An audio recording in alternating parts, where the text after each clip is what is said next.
नमस्कार, मैं हूं सुब्रत भट्टाचार्य और आप देख रहे हैं युग करवट न्यूज़। ये आंकड़े बहुत परेशान करने वाले, बहुत चिंताजनक है।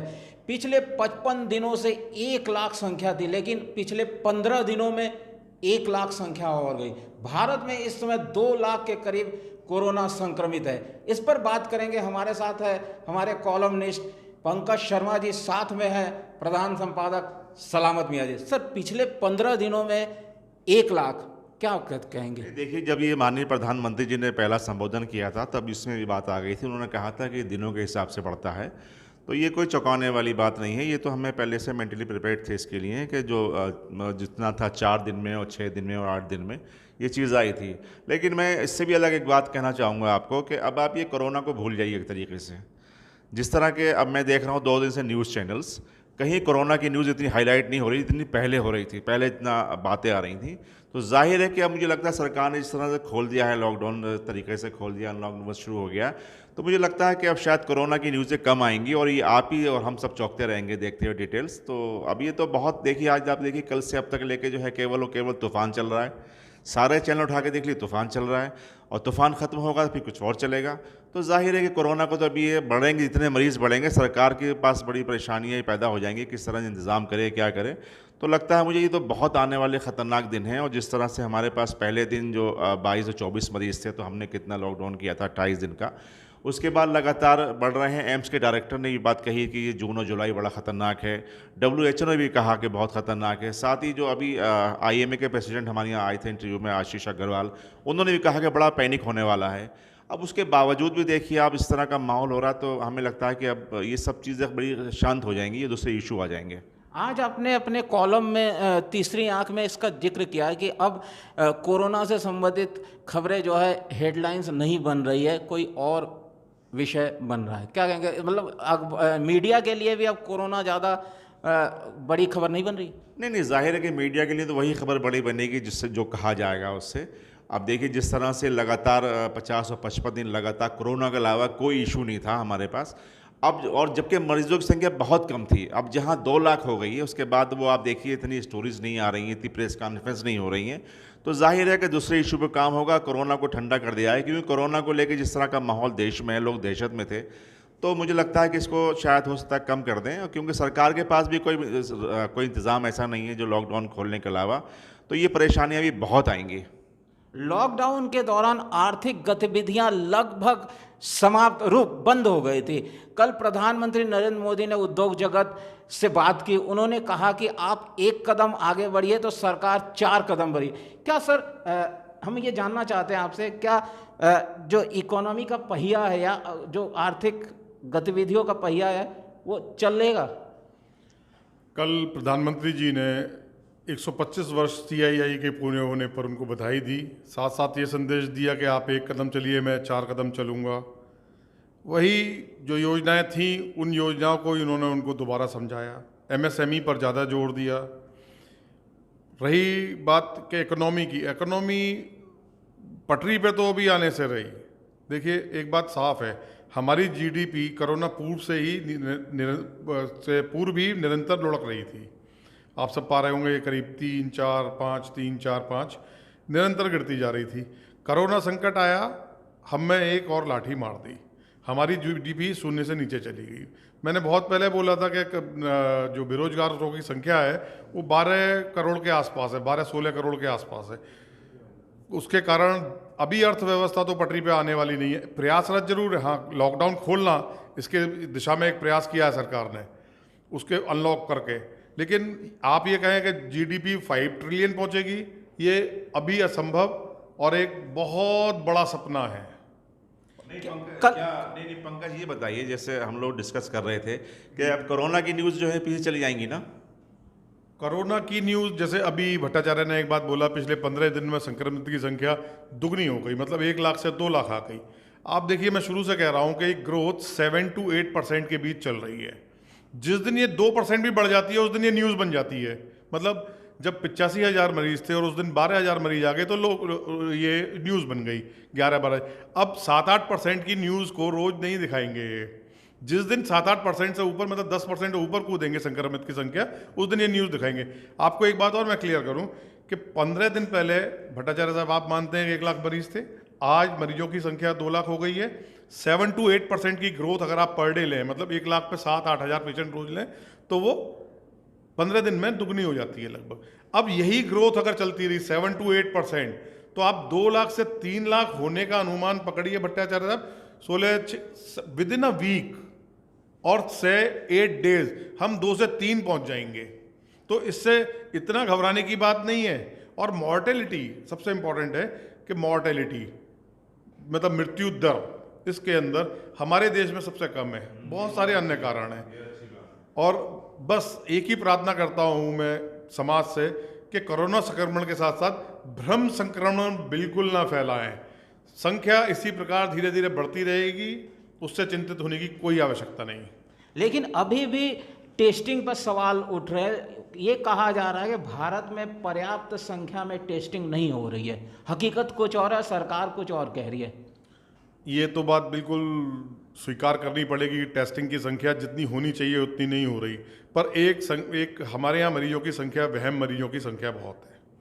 आप कोई भी लक्षण बता दीजिएगा टीवी पर कि ये लक्षण होते हैं। टीवी पर आपको देखते देखते बहुत सारे लक्षण आपको अपने अंदर खुद ही नजर आने लगेंगे। तो आप उसकी टेस्टिंग को वाजिब मानते हैं? मैं तो उसको गैर वाजिब मानता हूँ।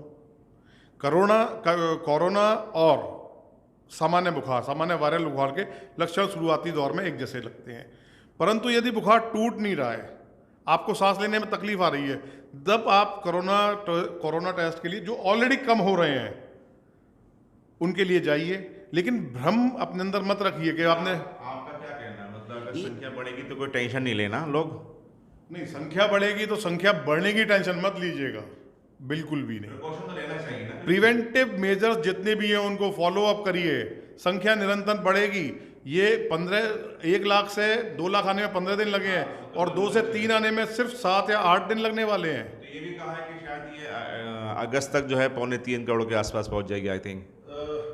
अगर ये संख्या इस ढंग से बढ़ती है तो 2.25 करोड़ का आंकड़ा तो नहीं, करोड़ का आंकड़ा तो छूने के लगभग हम पहुंच जाएंगे। ये बात सामने आ रही है कि लोगों को अगर बुखार हो, जुखाम हो, तो वो दवाई लेने भी मेडिकल स्टोर में नहीं जा रहा है, डर के मारे। कहीं उनको फिर क्वारंटाइन, ये जो क्वारंटाइन का डर, ये कहाँ तक ये जो उसको वो कर रहा है? देखिए, बड़ा प्रैक्टिकल सी बात बताता हूँ। मेरे एक डिस्टेंस ब्रदर इन लॉ है, गवर्नमेंट एम्प्लॉय है। उसको 6 मई को सिम्टम्स आए। 6 मई को ही उसकी बेटी को सिम्टम्स आ गए। बीइंग अ गवर्नमेंट एम्प्लॉय वो सरकारी हॉस्पिटल में गया, उनको उसको RML रेफर कर दिया गया। वहाँ कई किलोमीटर लंबी लाइन थी, तो उसने अपने आप को विड्रॉ किया। फिर अपनी अधिकारियों से निवेदन करके उन्होंने नोएडा के अंदर सरकारी हॉस्पिटल में अपना टेस्ट कराया। जो 6 को सिम्टम आ गए थे, वो टेस्ट उसका 8 तारीख को हुआ। 8 को जब टेस्ट हुआ, इन द मीन टाइम 2-4-6 दिन में वो 5 सदस्य परिवार के पाँचों के पाँचों संक्रमित हो गए कोरोना से, मतलब बुखार से संक्रमण। लेकिन टेस्ट हमारे सिर्फ उसका ब्रदर इन लॉ का होने गया था। 8 को कराए हुए टेस्ट की रिपोर्ट 18 तारीख को आती है। तब तक पूरा परिवार ठीक हो गया होता है, सिर्फ और सिर्फ पैरासीटामोल खाकर, और डॉक्टर के कहने पर उन्होंने एजिथ्रोमाइसिन खाई थी। परिवार बिल्कुल ठीक हो गया। अब आता है प्रश्न उस क्वारंटाइन भय का कि क्वारंटाइन कर देते हैं। 20 को सरकार आती है, उनका घर क्वारंटाइन कर देती है। अब 1-2 दिन में उनका घर खुलेगा। ये भय बिल्कुल जायज़ है कि भाई क्वारंटाइन कर दिया जाता है, पर क्यों? आपने रिपोर्ट करने में आपने डिले करी, 10 दिन आपने करे, पूरा परिवार संक्रमित हो गया। मतलब आपका कहना है कि वो ठीक भी हो गया, उसके बाद वो करा गया? उसके बाद करा गया है, उसके बाद उनको क्वारंटाइन किया गया, जो अभी 1-2 दिन में वो खुल जाएंगे। मतलब 20 तारीख से क्वारंटाइन है वो। क्वारंटाइन को लेकर सर अभी भी लोगों में डर है। इस वजह से लोग जांच नहीं कराएंगे, कह रहे हैं कि हमें 14 दिन के लिए आइसोलेट कर देंगे, हम घर वालों से नहीं मिल पाएंगे। क्या कुछ दूसरा तरीका अपनाया जाना चाहिए इसके लिए? नहीं, इसमें यही है कि उनको कम से कम उनके घर पे उनको रख दिया जाए अपना, ज़्यादा अच्छा है। क्योंकि जिस तरह के क्वारंटाइन सेंटर की शिकायतें भी आ रही हैं, वहाँ बड़ा लोगों को कुछ मिलता नहीं, सुविधाएं नहीं है, तो लोग इसलिए नहीं जा पा रहे हैं। और जिनको अगर खांसी जुकाम, जैसे आपने अच्छी बात कही है भी कि लोग इसलिए नहीं कराते कि कहीं उनको ले आके डाल ना दिया जाए। तो इसलिए कहीं ना कहीं स्वास्थ्य विभाग को इस बारे में पहल करना चाहिए कि एक मैसेज जारी करे कि इस तरह नहीं होगा। अगर वास्तव में कोई है उसी को किया जाएगा, और फिर जहाँ किया जाएगा उसकी पूरी ख्याल रखा जाएगा। क्योंकि लोग इस समय क्या है कि उसको कैद समझ रहे हैं, कैद खाने में डाल दिया गया, इसलिए लोग नहीं आ पा रहे हैं। जी हाँ, क्वारंटाइन सेंटर में सुविधाएं बढ़नी चाहिए और ऐसा है कि बहुत ज़्यादा ही अगर कोई लक्षण पाया जाता है तो उन्हें ही क्वारंटाइन में भेजना चाहिए। जहाँ तक गाज़ियाबाद की बात है, गाज़ियाबाद में केसेस तो उस तरह से नहीं बढ़ रहे हैं जैसे दूसरे ज़िलों में बढ़ रहे हैं। अभी कल ही 36 जांच रिपोर्ट में से सिर्फ 9 मामले आए, कुल 344 है। क्या कहेंगे सर, गाजियाबाद में अभी तक 344, क्या इसे एक गंभीर सिचुएशन कह सकते हैं? नहीं नहीं नहीं, इस पे तो शुभकामनाएं देनी चाहिए जिला प्रशासन को, सामाजिक संस्थाओं को, जागरूकता अभियान को, कि हमारे गाजियाबाद के अंदर अभी मात्र 344 केसेस हैं। 35-40 लाख की आबादी में 344 केस अगर आप प्रतिशत निकालेंगे, दशमलव दशमलव दशमलव में जाएगा। ये अच्छी बात है कि हमारे गाजियाबाद के अंदर केस नहीं है, लेकिन ये भी तय है कि हम लोग और अभी कम्युनिटी स्प्रेडिंग के मोड में आ चुके हैं। बहुत एहतियात बरतने की ज़रूरत है, बिल्कुल बेफिक्र ना हो और बढ़ती संख्या से बिल्कुल ना घबराएं। कोरोना मारता नहीं है, लेकिन हमको सोशल डिस्टेंसिंग का कड़ाई से पालन करें। बिल्कुल इसको अनलॉक को ये ना माने हम बिल्कुल ही अनलॉक हो गए। जो सरकार की हिदायतें हैं उनका बिल्कुल सख्ती से पालन करें, अदरवाइज ये संख्या 344 से कब 34,000 पहुंच जाएगी ये नहीं मालूम पड़ेगा। आंकड़े आपको बता ही रहे हैं। मैं कहता हूं वही ग्रोथ का फार्मूला 8% का 344 गाजियाबाद पर लगा दीजिएगा, वो गाजियाबाद पर भी एप्लीकेबल हो जाता है। चाहे वो परसेंटेज 4 हो 3 हो पर हो, ग्रोथ तो रही ना, शून्य तो नहीं हुए ना। अभी एक मरीज एक फार्मूला है, नोट कर, एक मरीज एक दिन में 14 पीपल को संक्रमित कर सकता है, और वो 14 फर्दर कितने कर सकते हैं, तो मल्टीप्लिकेशन बहुत ज़बरदस्त है इसके अंदर। थोड़ा प्रिवेंटिव रहने की ज़रूरत है। गाजियाबाद में जो पंकज जी ने कहा कि 24-25 लाख की आबादी में 344 40 लाख की आबादी में 344 मामले, तो श्रेय अब ऐसा माना जाता है कि समन्वय कोऑर्डिनेशन अच्छा है। नहीं, कोऑर्डिनेशन के साथ साथ इसमें लोगों ने भी जागरूकता दिखाई है और लोगों ने बहुत लॉकडाउन का पालन किया। आप देखिए गाज़ियाबाद में कोई इतने केसेस उनके खिलाफ नहीं लिखे गए 188 के, जितने और ज़िलों में लिखाए गए हैं जहाँ पे पुलिस ने बहुत केसेस लिखे हैं। तो इसमें अगर ज़िला प्रशासन और स्वास्थ्य विभाग का तो कोऑर्डिनेशन रहेगा, उनमें अच्छा समन्वय था, लेकिन लोगों ने भी इससे पूरा सहयोग किया और लोगों ने पूरा पालन किया लॉकडाउन का, इसलिए केसेस नहीं बढ़ पाए। और बहुत बिल्कुल सही बात कही पंकज ने कि 40 लाख की आबादी में, उसमें भी देखिए कि बहुत से केसेस बाहर के हैं। नोएडा की जो सीज फायर कंपनी थी उसके बहुत केसेस हैं ज़्यादातर।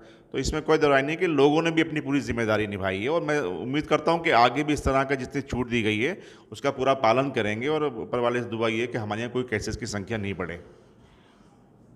कोरोना के बाद एक और मुद्दा जो इस समय बहुत ज़्यादा सुर्खियों में है वो है भारत और चीन के बीच सीमा विवाद।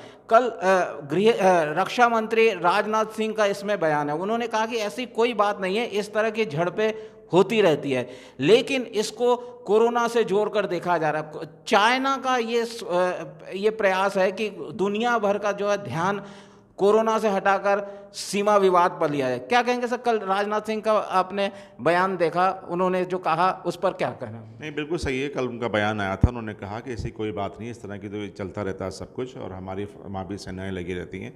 इसमें क्या है कि जो आपने भी कहा ध्यान भटकाने वाली बात वही है। देखिए ट्रम्प ने एक बयान दिया था कि मेरी मोदी जी से बात हुई है और कि वो बड़ा मूड ख़राब था उनका चीन को लेकर, जबकि 4 अप्रैल का उनकी बात ही नहीं हुई थी। अभी उनकी बात हुई है ऑफिशियली जो कल हुई है उसमें।